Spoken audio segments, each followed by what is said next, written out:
Seguinte, minha gente, reportagem especial agora para o que você está fazendo para assistir comigo. Exame de DNA ajuda a polícia a desvendar um crime que aconteceu há 14 anos. Nós vamos voltar no tempo, 2008. E esse exame de DNA ajuda a colocar um inocente que estava preso há 1 ano em liberdade. Nós vamos até o Butantã, em uma avenida conhecida.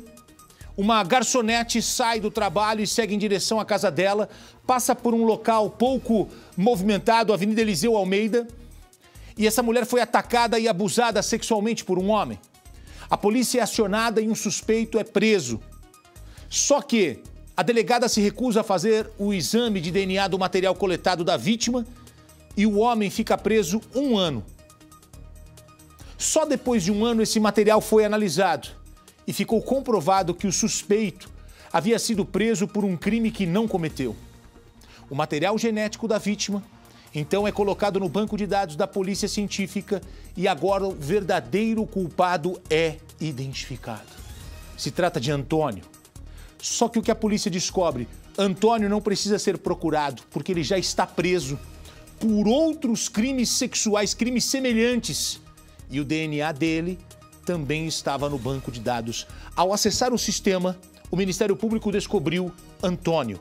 O DNA dele bateu com o da vítima de estupro de 2008. A reportagem inédita, a reportagem exclusiva, você assiste comigo agora no Balanço Geral, núcleo investigativo do jornalismo da Record, na tela do Balanço. Fecha lá, Moisés.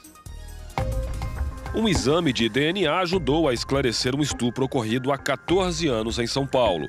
A amostra coletada de um homem que já estava preso por outro crime foi inserida no Banco Nacional de Perfis Genéticos e deu positivo. O caso de violência sexual aconteceu na Avenida Eliseu Almeida, no bairro do Butantã, zona oeste da capital paulista.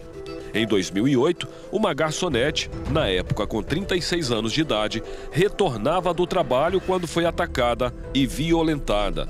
Um homem chegou a ser preso, apontado como culpado pela vítima e também por um vigia de rua. Mesmo a gente solicitando para a delegada, né, já que tinha material genético colhido à época, né, quando do fato, que já fosse, como ia fazer, ele ia ficar preso na prisão temporária, né, preventiva, então já foi solicitado que fizesse a coleta do material, e a delegada se negou a fazer. 1 ano após a prisão, o suspeito realizou um exame de DNA que comprovou que não foi ele o autor do estupro, como confirma esse documento do Ministério Público Estadual. O caso ficou em aberto durante 14 anos, mas agora o verdadeiro culpado foi localizado. Ao acessar os dados do Banco Nacional de Perfil Genético, o Ministério Público identificou o estuprador. Em 2019, o DNA de Antônio Epifânio dos Santos Filho bateu com o material genético encontrado no corpo da vítima do estupro de 2008. O DNA dele foi coletado quando ainda cumpria pena na penitenciária Valentim Alves da Silva, em Álvaro de Carvalho, no interior do estado. Antônio já havia sido condenado por crime sexual cometido em Taboão da Serra, na Grande São Paulo. Na denúncia do Ministério Público, consta que a mulher foi atacada quando chegava em casa. A vítima foi ameaçada e obrigada a manter relações sexuais com o criminoso 2 vezes. Segundo a advogada do homem, que na época foi acusado pelo crime, a justiça não cumpriu o papel dela em 2008. Esse tipo de exame tem que ser rápido. Não é 1 ano para fazer um exame de DNA. Se na delegacia, no primeiro exame que ele foi fazer de corpo de delito, tivessem feito a coleta do material já genético, ele não teria ficado nem os 30 dias. Criado em 2013, o Banco Nacional de Perfis Genéticos já auxiliou 3.400 investigações em todo o Brasil. Para esse promotor de justiça, o uso do DNA é uma prova quase impossível de ser contestada. Prova técnica. Prova técnica é uma das provas mais importantes, se não a mais importante do processo penal. muito difícil, muito diferente da prova testemunhal.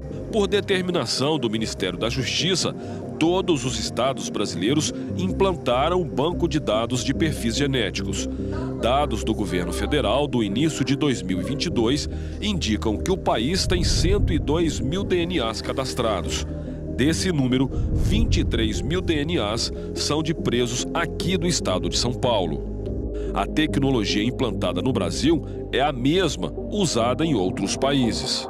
Esse software é um software do FBI, que é utilizado pelo governo brasileiro como ferramenta de banco de DNA, de perfis. E esse software também existe na Polícia Federal. Os estados são responsáveis por abastecer os bancos de dados regionais.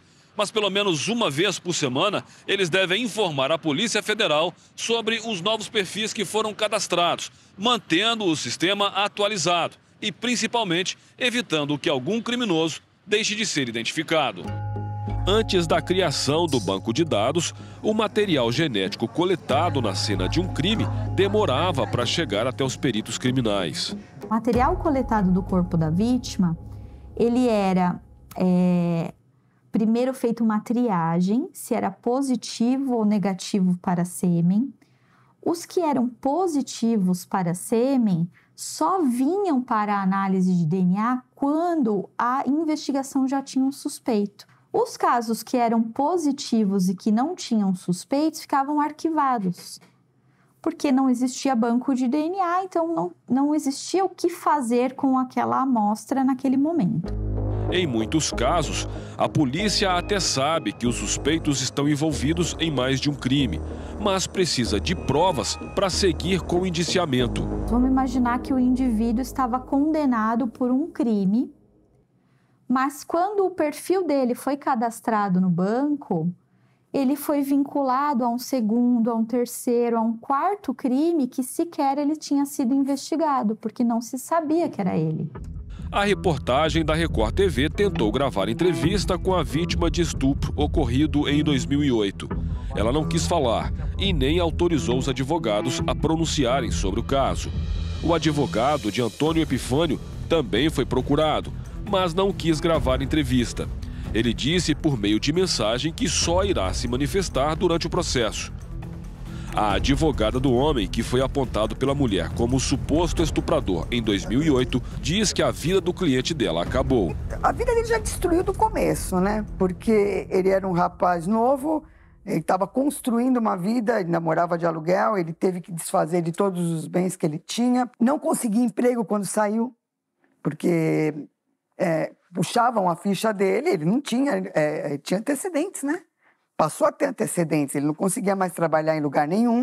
De acordo com a lei brasileira, todo condenado por algum tipo de crime, inclusive o sexual, é obrigado a fornecer material genético para o arquivo da Polícia Federal. Além de quem ingressa no estabelecimento prisional, há também a obrigatoriedade de fornecer material biológico àqueles que estão cumprindo pena.